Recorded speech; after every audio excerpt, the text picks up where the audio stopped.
when you could see them break down or they get partway through their story and they'd just suddenly go, oh, that's it.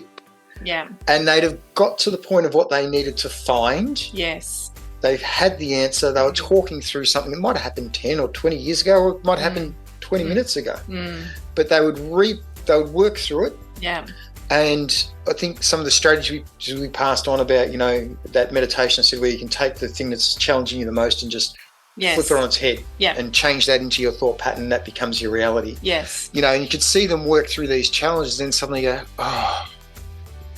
that's where I wanted to be at that point in time, and I wasn't. And giving them that space and just watching the change in, you could see them suddenly, shoulders went back and straightened up and eyes were wide open and it was just amazing to watch. It was beautiful to be a part of, and I got so much out of it. Yeah. Because I do turn up very, very heart-led and heart-centered because that's who I am.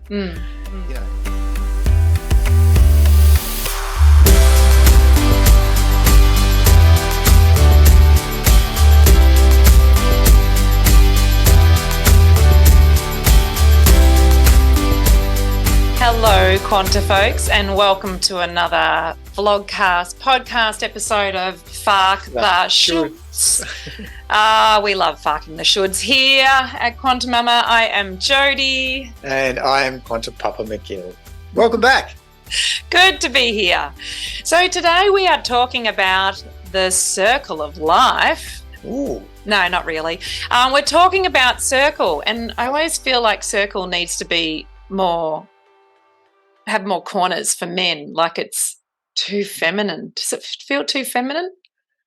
Do you want to call it like square? Square? No, definitely not square. No, circle's good. Circle's good. We're not going to burst into the circle of life song. No, we're not, because I know I'm going to be off key, but I will be enthusiastic. No, we want to talk about the benefit of being in circles. So having men's circles and having women's circles. I have been one of the very privileged few where we live in a women's circle for the past 4 years, maybe 5 years. Longer than that, yeah. 5, 6. And I've been like a bit negligent over time, and the women know that, like, I can be a bit shit. It gets a bit busy at home and I go, sorry, I'm out. But I think that one of the things that I really want to talk about is I want to dispel the mysticism around it, and I want to also create more of an opportunity for people out there to create these experiences for themselves, because I now take it for granted in the most loving way, and the benefits are extraordinary. They are so extraordinary. And one of the things that always comes up, and, two of the women in my small women's circle, there's only 7 or 8 of us, and that's kind of a sweet spot to get to.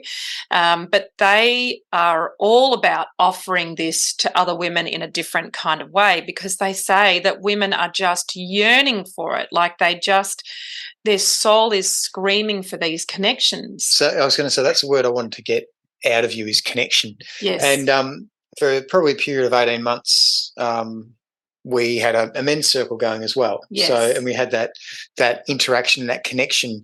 And it's interesting, for some reason in society, women have been very good at sort of talking, whereas men tend to need something to do, or we're programmed to think we need something to do if we're going to sit around. There's no just... You need a fishing rod amongst you need a fishing rod, or you need a stubby in your hand, or you need that quintessential male thing, while men get together just to talk.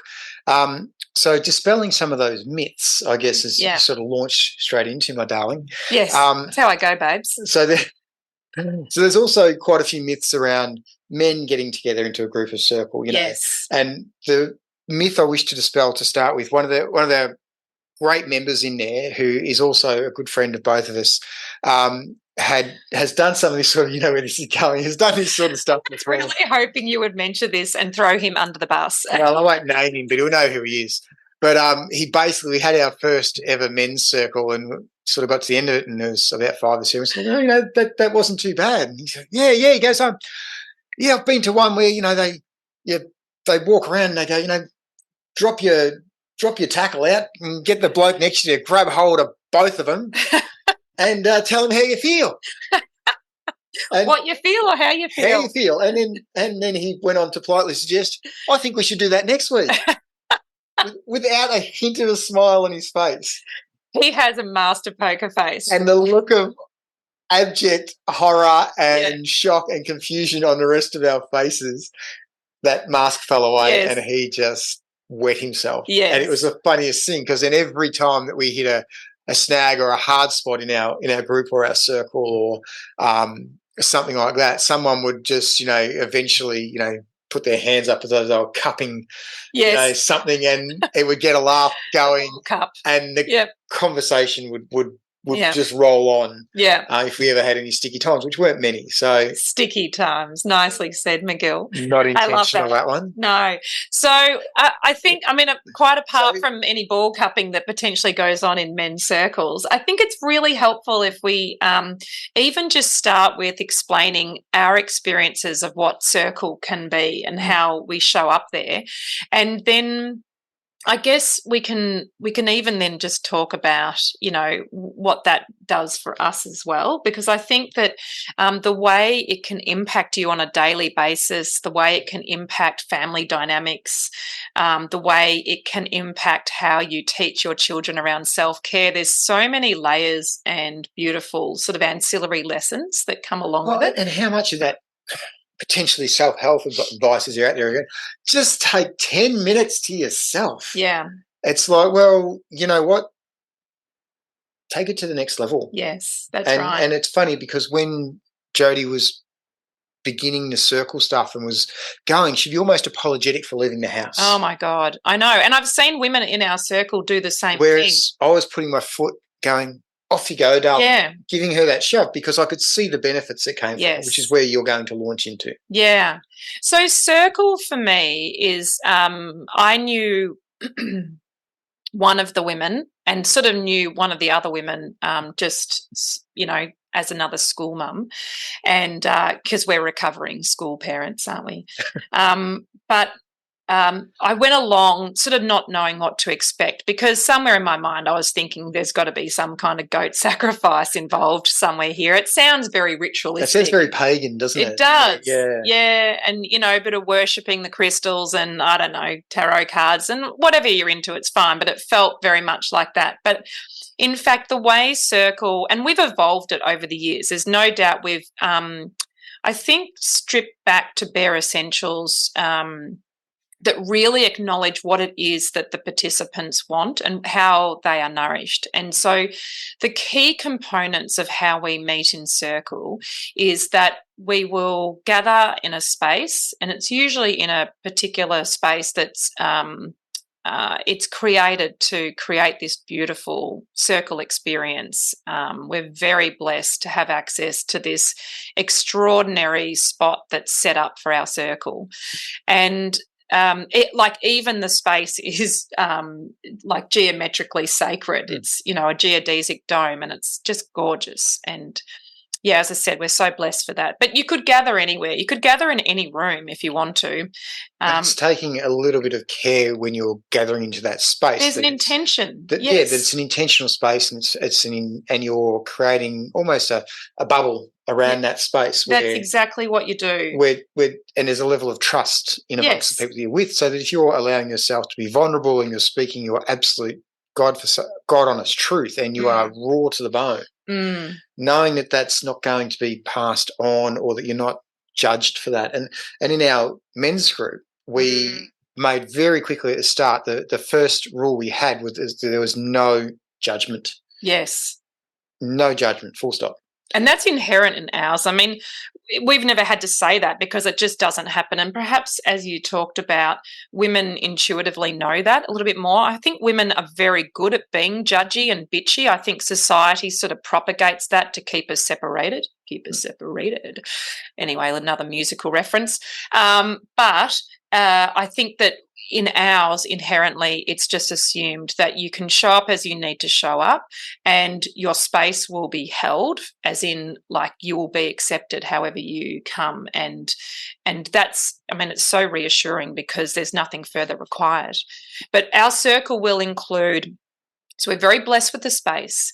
And then what we do is we come together and someone will open circle. And the opening circle can be like this kind of amazing meditation that someone brings us into, or it can simply be that we bring our attention and our breath into the space and we create an intention where we are opening the space for the conversation.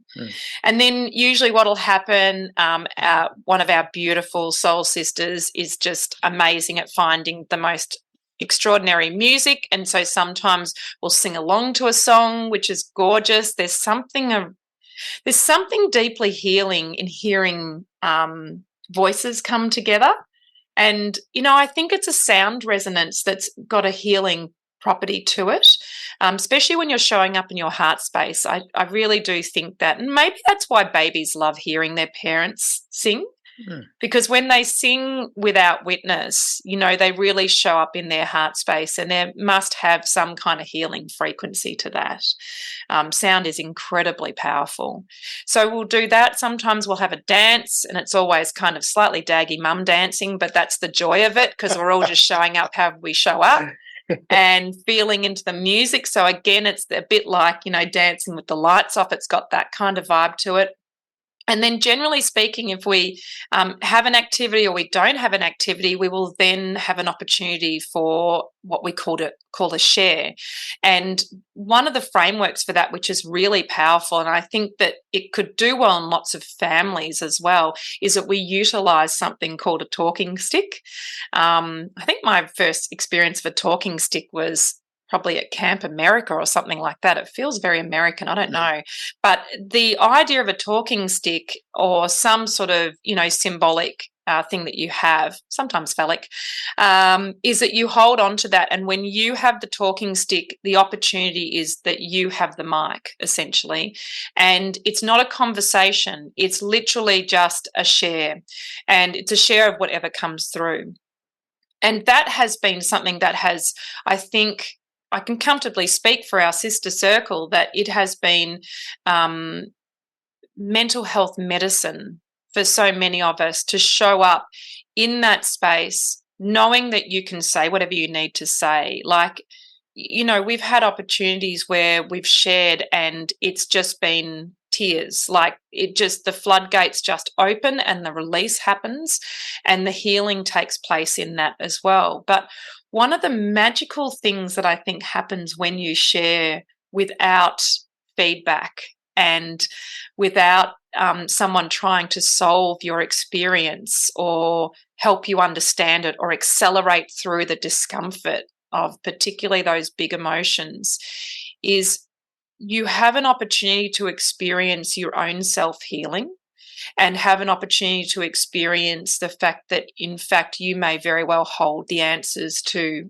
all of your questions. And that's one of the most amazing things. When you talk a problem out loud, and there's other people there, but they're not communicating back with you at that point in time, when you hear your own voice, yes, when you're not sitting there thinking through in your head constantly and it just goes round and round, you're giving it, you're letting it out. Yes. And quite often through that letting it out, and we'll come back to my experience of circle in a sec, when you're letting that out and you're discussing that openly and no one's talking, there's just acceptance and there's just space being held. Yeah.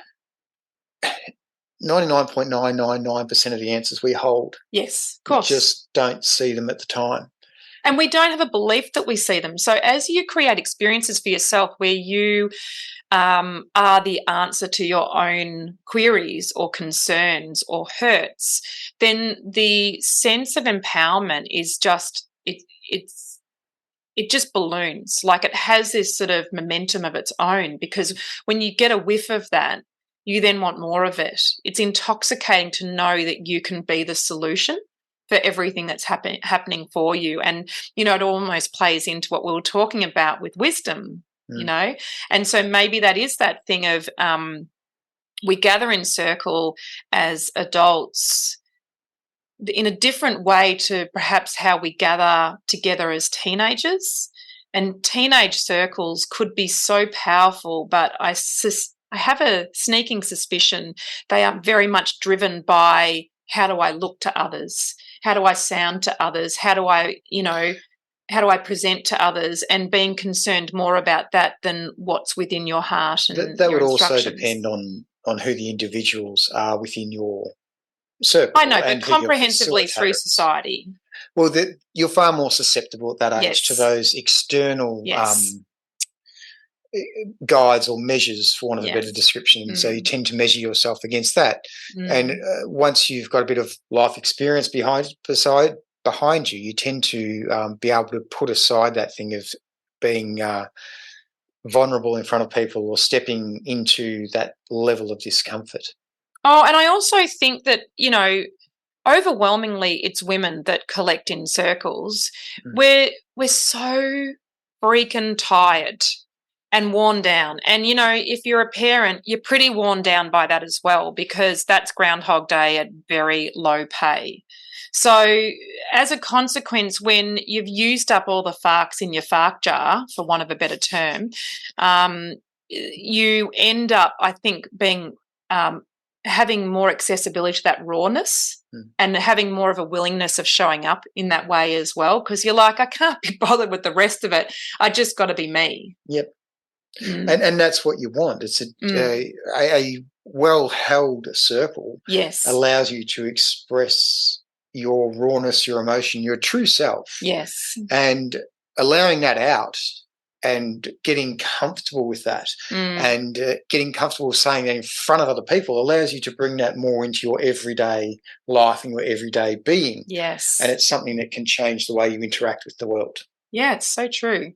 So, I think my point that I want to say, bringing, I guess, a closure to the side of the conversation to do with women's circles, is that it's incredibly easy to cultivate. Like, you literally just put it out there, and there's something quite rich in it being not people you know.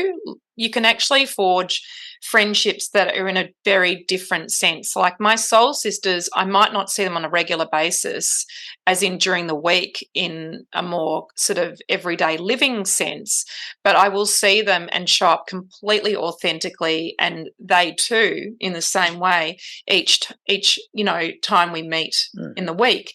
And it's quite a privileged relationship. It doesn't require this kind of everyday nurturing of checking in on how they're going or any of that sort of stuff. We end up just holding that space each week and meeting in a very meaningful way. And it's really quite next level in terms of that impact. But that can be cultivated by anyone at any time without any props, for want of a better term. You literally just show up and you say, we're going to gather together for an hour and a half, and this is loosely what we're going to do. But I think having some gentle rituals around honouring the space, honouring each other, so opening and closing the circle is really beautiful. And then there's plenty of ideas on the interwebs if you need some kind of structure before you really find your feet and do it in your own intuitive way. But the women who are out there yearning for it, I just encourage you to stop yearning. It's such wasted, purposeless energy. Like, just go find some people, put a call out there on, social media to say, we're doing a gathering, and just see who shows up. And be patient, because people will show up exactly where they're at, and sometimes they're still in the midst of dropping their programming and finding their authentic voice. And so circle can be that opportunity for people to really disrobe all of the programs that they bring in with themselves, and that can sometimes take a little bit of time and trust and surrender, so things that we're perhaps unpracticed at. But I encourage you, it's worth it. On the other side, it is so deeply worth it. So that's women's circles, and I think that women will adjust this far more, but men's circle is like a unicorn. It is, but the value of it, again, the same as a women's circle, cannot be undone. So what did your circle look like? I think as a framework for people, it's really helpful for them to get a sense of, did you start with the goat sacrifice? Did you finish with the goat sacrifice? At what point did you do the ball cupping? Like, when did all those things happen? Cough once, please, for yes, and cough twice for no. What does 3 mean? I'm not touching it. I'm not touching it. Not yet. Yeah. Thanks. So we're pretty low key. Most guys are. Most guys like things to be low key. Yeah. And so low key is, we would get to our place, get to our gathering. We'd arrive as we could. If people were there earlier, they'd sit around and they'd just start chatting, and we'd sort of they'd have sort of generally 4 to 5 stalwarts and maybe 1 or 2 others that would come in when they could. And so if you were there early, you'd just sit down and just start talking about general things with another man. Because the impetus on men has always seemed to be, when you're going to communicate with another man, as I said earlier, it's got to be at a sporting event. It's got to be over a beer, or you've got to be doing something. So you're never truly present. You're never showing up 100% to that level of presence. Now I had sort of knew a few of the guys that were in the circle, but I didn't know them intimately, and not to the point where I got to know them. Yeah. And I had, I guess, to a point, probably had a bit of an idea of who they were, but who they really were and truly were surprised me. It was amazing.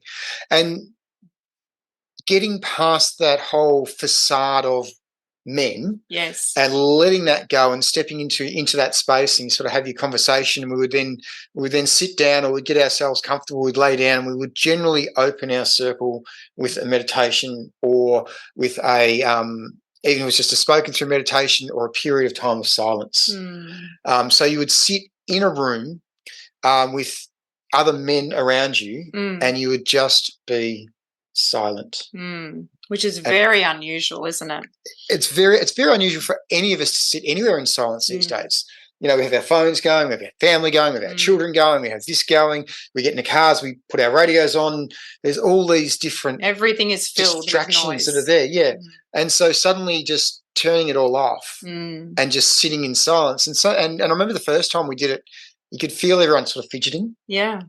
And then when we do it at a few other points, so it's also a strategy we would use through our circle if we needed to change topic, or if someone had just poured their heart out and they just needed that extra bit of space where there was just nothing. It just gave the whole room time to effectively purify and allow what had been said to be, heard and moved. Yeah. So that was a really powerful exercise that we did. And so we'd sort of, sometimes different people would lead us through the meditation. It was always open. Yeah. I've never been stuck for a word. So if someone didn't wish to do open with a meditation or silence, but they wanted something spoken, I would happily volunteer to do that. And that might be something as simple as just, a breathing focus exercise, or a choosing the thing that's been an exercise where you choose something that's been really tough through the week, and you just bring all your attention, close your eyes into that, have silence on it now, and then talking through ways that you could either flip that on its head, or then choosing something in your week that was just amazing and blew you away, and then giving the opportunity for people to share that. Yeah. And so what you found is that sometimes when you did something that was really challenging, people would want to get that out. Yes. We would also use this talking stick as well. And non-verbal communication amongst men is one of those, is a really big thing. With my background in emergency services, a huge background in martial arts, all that sort of stuff, I have this ability to look for cues that something's not right, and it was always from a threatening background point of view. But what I found in amongst our circle was that when someone was sharing, people genuinely wanted to reach out and put a hand on them. Yeah.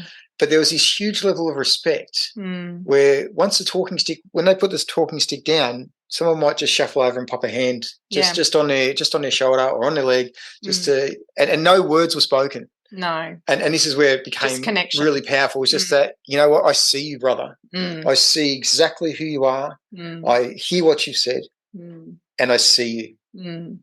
And that's all it needed to be. It makes me want to cry, McGill.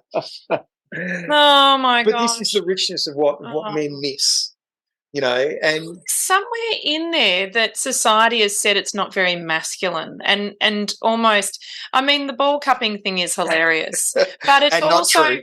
but it also goes along with that stuff as well of men can't meet without some kind of joke or at sexual the expense. innuendo, Yeah, or alcohol yeah, being involved, yeah, or bravado and bluff being yeah. involved. So sorry, so I got right into that then, and so I'll keep moving through. So we'd have a sort of our bit of time with our talking stick, and then we'd open discussion on bits and pieces and just talk about stuff that had come up for people. And then as a general rule, we might have a song. We never sang. It wasn't in our comfort zone. Yeah. But we'd be happy to listen to something for a period of time, and we would generally close with an official close, going, I bring this circle to an end. I acknowledge the people around me. I see them. I thank them for their rawness and their beauty, and then we drift off and go about our lives. And so what did Circle do for you? What was surprising for you? Because you're very heart-led anyway, but I'm curious see, the thing for you, McGill, is you show up in that way that you're a natural leader in those heart-led spaces, but I am certain there were experiences within there that surprised you or delighted you or was like a little cherry on top of the cake. What I saw was when people that you could see they needed and wanted to give of themselves, but for the first little while they couldn't. Yes.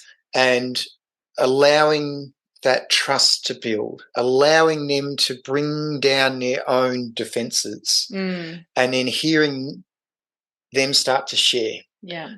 Not necessarily from their heart to start with, but they were working towards it. And then watching these men get back into their heart space and talk from their heart and talk about things that may have wounded them or that they may carry with them. And again, not solving their problem. Yeah. Not commenting on it. Yeah. Just letting them talk. And you could see with some of them, and some that got emotional enough, and that was welcome. Yes. There was no judgment for that. But when you could see them break down or they get partway through their story and they'd just suddenly go, oh, that's it. Yeah. And they'd have got to the point of what they needed to find. Yes. They've had the answer. They were talking through something that might have happened 10 or 20 years ago, or it might have happened 20 minutes ago. But they would work through it. Yeah. And I think some of the strategies we passed on about, that meditation I said, where you can take the thing that's challenging you the most and just flip it on its head and change that into your thought pattern, that becomes your reality. Yes. And you could see them work through these challenges and then suddenly go, that's where I wanted to be at that point in time, and I wasn't. And giving them that space and just watching the change in, you could see them suddenly, shoulders went back and straightened up and eyes were wide open and it was just amazing to watch. It was beautiful to be a part of, and I got so much out of it. Yeah. Because I do turn up very, very heart-led and heart-centered because that's who I am. And watching other people find that and be comfortable in that, because it's pretty uncomfortable. That was really powerful. Yeah. Beautiful. So how do men do this? How do they find permission for themselves? I mean, you don't need permission to do this stuff, but we seem to have a society that has set us up to needing permission. I mean, that's why there's so many influential influencers that are giving permission to everyone. I mean, it's the biggest load of bullshit. Give yourself permission or just decide to go do it. You don't need permission. But how do we create an opportunity for people to take that first step? What do men need to do that? A good push from their wife, probably. It possibly is. I mean, in all honesty, I would love it if McGill were to step back into the circle space, because I think that there's a richness in there that scares you because you are so authentic and raw. And what does that mean? And like in those spaces, you change stuff in your life. Like you have realizations and epiphanies and downloads because you kind of connected in with whatever you want to call it, but essentially your source connection. And, that can really upset the apple cart because our life generally is just, sleep, eat, work, repeat, and it's very monotonous. We live in the past, we live in the future, and we really don't shake shit up in a meaningful way. But when you start getting a taste of doing that, it can be quite confronting, can't it? Because it's like, oh my God, I have a real risk of blowing up my life in some way because I realise what I need to do. So what I'd say for men, if they're not comfortable to reach out and make a group or, have some connection with just people but have a period of time where that connection isn't reliant on an activity. Yes. So, I did a lot of sports growing up. So I had lots of interaction with, with men all the time and boys and blokes, and we go and play sport and we do this together and we do that together. There's always that focus. It was about, I think, so if you could get even a friend or two together without the focus on, I'm here 10 minutes early before we go out for the night, or I'm here, we're going to have some beers, or we're going to do this. Just see if you can drop in and catch up with a couple of people with no agenda. I don't know. That feels superficial and safe. Because those people don't show up either. See, when you create an intention of a space, it changes things. Like you're literally walking in dressed for the occasion, energetically. But I'm trying to get to the people that sort of go, oh, this might be interesting, but I don't even know where to start.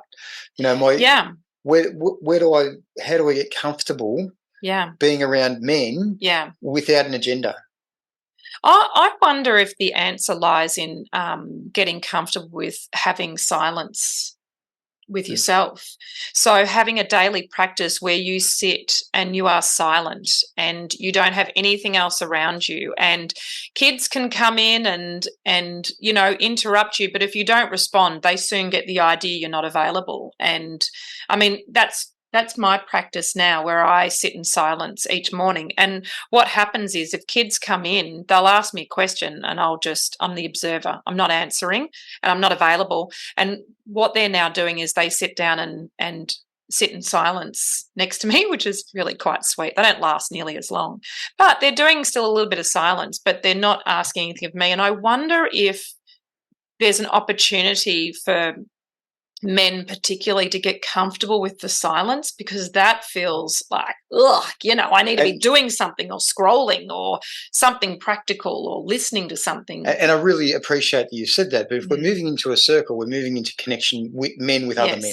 Yes. Silence and that sort of stuff would be golden for men to get to and be comfortable, because that's getting comfortable with self first. And that then allows you to turn up authentically more and more. But when you're aiming to get men together, and there are groups that run men's days, where men get together, and that might be a place you could go to where you could make some connection, find some guys that might live nearby. It's like ripping a Band-Aid off, doing the full day, and then you pull back and you do, okay, we'll just do an hour and a half each week. Yeah, but just meeting, just realising there's other men out there that want that connection as well. Yeah. And which I suspect most do.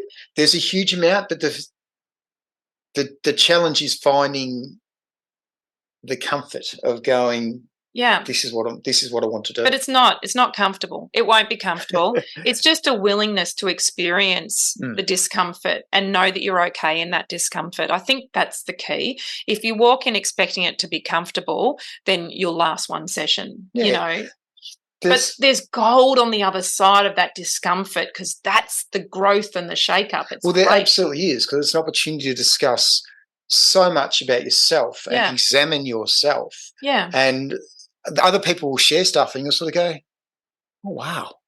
Oh, I want to incorporate that into my life. Yes. And then so you'll listen to what that person has to say and how they acted and what they did, and suddenly you'll go, I'm going to and you might pick up one thing a week or, a couple of things from different people. And that when we had our open discussion time, nothing was, so we could then ask direct questions of one another, which was a really powerful thing. And I've always been a person for direct questions, even no matter how uncomfortable they are. And to start with, I would start with, oh, look, you can say no to this, but I'm going to ask you this. You don't have to answer it. Yeah. And then over time in the group, there was that little bit of genteelness around it. And then it was just direct questions that cut through all the stuff, and it was direct questions straight to your core. And which is where the interest is. That's and it's also where the is. greatest amount of growth and the greatest opportunity to, you know, get comfortable with just who you are is. So for men, I'd say, you know, maybe look around and see what men's groups there are that do big sort of self-help days or get-together days and do their own thing and meet some like-minded men. Yes. Meet some – they're out there. There's so many men out there that want to change their lives or change part of who they are or be a better version of themselves. You don't have to change yourself completely. Sometimes you just want to be an extra 10 seconds before you blow your stack, right? Yeah. And who knows what happens in that 10 seconds. And something someone else has said kicks in and you go, hey, this is hilarious because he said that this is what happens to him. And, oh, hang on. Oh, no, back to where I was. Yes. And that edge is gone and we're suddenly calm again or we're coming from a loving space or that ability. We get resources in there. Yeah. Learn strategy. Yeah. It's good. Go find yourself a circle. Find yourself some like-minded people, some people who want growth and be vulnerable. Thank you for sharing that. I really love hearing about what men's circle is like because, you know, I take our women's circle for granted in the most well-intentioned, loving way. But, you know, I just expect those beautiful women to show up authentically, and they do every time. They never disappoint me. You guys, as a group, you're very well practiced. We are very well practiced, but it's possible to get there. You don't have to jump straight into the deep, cold ocean. You know, you can dip your toes and that's perfectly fine. And I'd say, particularly for men and women, if you sort of get going to one, give it a chance. Yes. Because there'll be some people there that just can't share. Yes. And there'll be some people there that just seem to be ready to share everything they've got. And we're all at different points in time, but it's about finding your point. Yeah, and being comfortable with where you're at, finding acceptance. So hopefully that demystifies a little bit of circles and gives you some ideas. And these activities can be taken into your home. Yes. They can be taken to your partner. Yes. Especially the talking stick. It means I get a word in. I did suggest it for the podcast, but no. Never going to happen. Thank you, darling. Another beautiful chat. Girl. We'll look forward to talking with you soon, QuantiFolk. Thanks for joining us. See you next time. Bye.